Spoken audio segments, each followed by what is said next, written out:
नमस्कार दर्शक बंधु मु कंढी कंढीस वर्ल्ड को आपण मानकु समस्त को स्वागत करूची। मो हाथ रे आज अछि पास्ता जहा कि मु बनैची अटा रे आ बळका अटा हमर जो घरे बंची जाय सेइतरे मु बनैची आ एते सुंदर आ डिलीशियस लागिवो। आपण माने घरे निहाते ट्राई करंतु थरे आ मो वीडियो जति भल लागिथिबो ताहाने ए चैनल को फॉलो निहाती करंतु आ सब्सक्राइब निहाती करंतु। चलंतु आरंभ करिबा। प्रथमे मु किछि मक्का गाजर आ कैप्सिकम नै जायथिली आपणक स्वाद अनुसार जते परे नै परिबे। आ किछि बळका अटा देखंतु मु चकड़ा अटा जहा रहि जाय सेई अटाटा नैथिली सेथिरे मु किछि केचप मिसेई देथिली।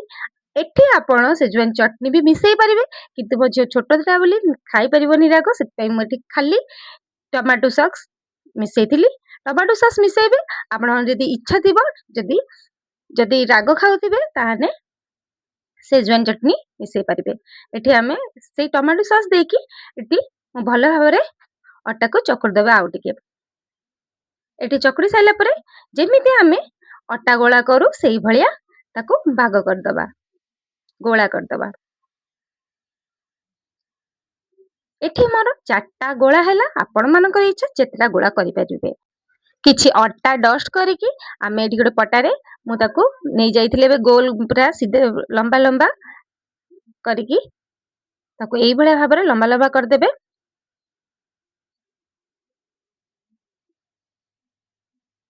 देखंतु एई भलिया भाबरे सबु गोळा को आमे लंबा लंबा ये कर दबा बेली दबा। हाथ साहाय्य रे बेलिबे एई भलिया करिकरी आपण मानको एई वीडियो केमिति लागिला निहाती मते कमेंट करी जणाइबे। देखंतु एई भलिया भाबरे हमर सबु गोळा को मु एई भलिया भाबरे लंबा लंबा ये कर देबी बेली देबी हाथ रे। देखंतु देखै दोची 4टा मोर हैला 4टा आपण माने कर जेतरा हबो सेई भलिया नै जिवे। कढ़ा गरम करके एठी मु पानी किछि दे दोची गोटे ग्लास पूरा पानी मु देली एठी। एठी गरम हे गले पानी एठी हमें जो देइथिले अटा गोळा करथिले लंबा लंबा बेली थिले ताको हमें देई दबा।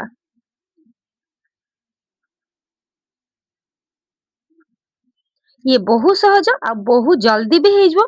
छोट पिला बादे संध्या बेले सकाळे जत्ते बेले आपण माने ब्रेकफास्ट दियंतु कि इवनिंग स्नैक्स रे दियंतु ए माने बहुत खुशी रे एको खाइबे। आको हमें 15-20 मिनिट पर्यंत आको छाड़ी दबा गैस रे फुटिया पर्यंत। आको निहाती भल से छाड़ देबे भल से सिझी जिवो नहने अटालिया बास्ना हबो से भल से सिझेबे। एठी हमें काढी देथिले घोडाना काढी देखंतु मु देखै दोची आ एई भलिया भाबरे हमें गोटे प्लेट को ए सब काढी दबा। गोटे चमचा सहित काढंतु ना छणा सहित मु एमती काढी देथिली ए भलिया गोटे टाटिया को हमें सॉरी प्लेट को काढी दबा।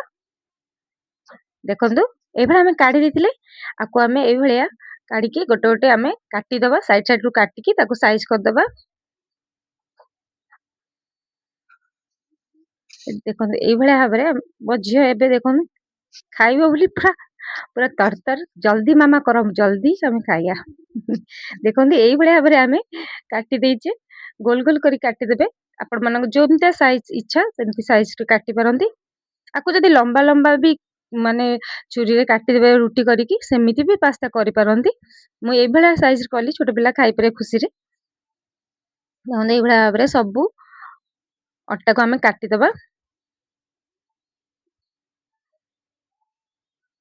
जो बारंबार मामा सइला संध्याळे पूरा व्यस्त खाया को ताको बहुत पसंद एटा। एई भलिया भाबरे सबु हम गोळा को आमे जो बेला को सबु काटी देबा काटी दबा सबु एई भलिया गोल गोल करी काटी दबा। देखंतु मैं एई भलिया गोल गोल करी काटी देली।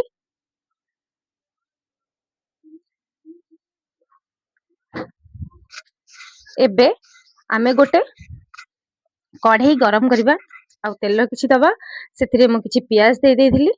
मु एठी गोटे प्याज नैथिले आपण मानको इच्छा बड़ साइज रो माने काटी परिबे क्यूब साइज नहने ए भलिया भी काटी दे परिबे। देखंतु तापरे आमे जो वेजिटेबल नैथिले कैप्सिकम आ गाजर आपण मानको पाखरे जदी बीन्स की मटर भी थिबो ग्रीन मटर ताको भी दे परिबे किछि नै किंतु मो पाखरे एतिकी ही थिला सेति पई मु एतिकी परिबा देइची। एई भलिया भाबरे आमे କ୍ୟାପ୍ସିକମ୍ ହେଇଗଲା ପରେ ଆମେ କ'ଣ କରିବା, ମକା ଆଉ ଗାଜରକୁ ଦେଇଦେବା।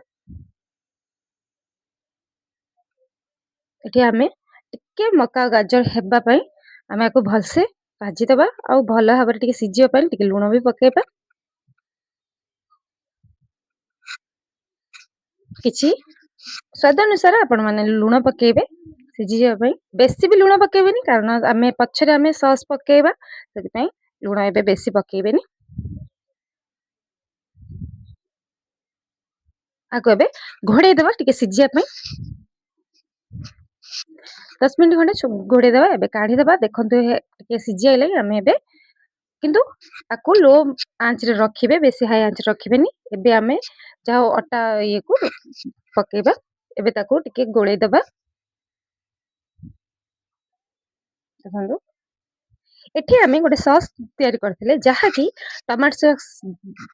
ଟମାଟୋ ସସ୍ 2 ଚାମଚ, ସୋୟା ସସ୍ 1 ଚାମଚ, ଆଉ କିଛି ଚିନି ଆଉ ଟିକେ ପାଣି 2 ଚାମଚ, ବେଶୀ ଦେବେନି, ଦେଇକି ଏବେ ଭଲ ଭାବରେ ଆକୁ ଗୋଳେଇ ଦେବା। ଆପଣମାନେ ଏଠି ସେଜୱାନ ଚଟନି ଦେଇପାରନ୍ତି। ମୁଁ ଏଠି ପଛରେ ଦେଲି, ମୋ ଝିଅର ଛୋଟ ଝିଅକୁ ମାନେ ତା ପାଇଁ ମୁଁ କାଢ଼ିକି ଏଠି ଦେବି। ଆପଣମାନେ ଦେଖେଇ ଦଉଛି। ମୁଁ ଏଠି କିଛି କାଢ଼ି ଦେଇଥିଲି, ତାପରେ ତାକୁ ଦେଲି। ଏଠି ସେଜୱାନ ସସ୍ ମୁଁ ନିଜେ ତିଆରି କରିଥିଲି ଘରେ, ସେଥିପାଇଁ ଏଇ 1 ଚାମଚ ଦେଲି। ଆଉ ଦବା ଦ୍ୱାରା ଏଇଟା ଏତେ ବହୁତ ଭଲ ଟେଷ୍ଟ ହବ। ଆର ଖଟା ମିଠା ରାଗର ପୁରା ଫ୍ଲେଭର ବଢ଼ିଆ ଲାଗିବ। ଆପଣମାନେ ନିହାତି ସେଜୱାନ ସସ୍ ଦେବେ। ମାର୍କେଟରୁ ହଉ ହୋମମେଡ୍ ହଉ, ଆପଣମାନେ ଦେଇକି ଦେଖନ୍ତୁ। ଆମର ରେଡି ହେଇଗଲା ହୋମମେଡ୍ ପାସ୍ତା। ମୁଁ ଏବେ ଦେଖେଇ ଦଉଛି ଆପଣଙ୍କୁ କେମିତି ଟେଷ୍ଟ ହେଇଛି। ଏଇଭଳିଆ ମୋ ଭିଡ଼ିଓକୁ ଲାଇକ୍ ଆଣ୍ଡ ସେୟାର କରନ୍ତୁ। ଧନ୍ୟବାଦ, ରହୁଛି।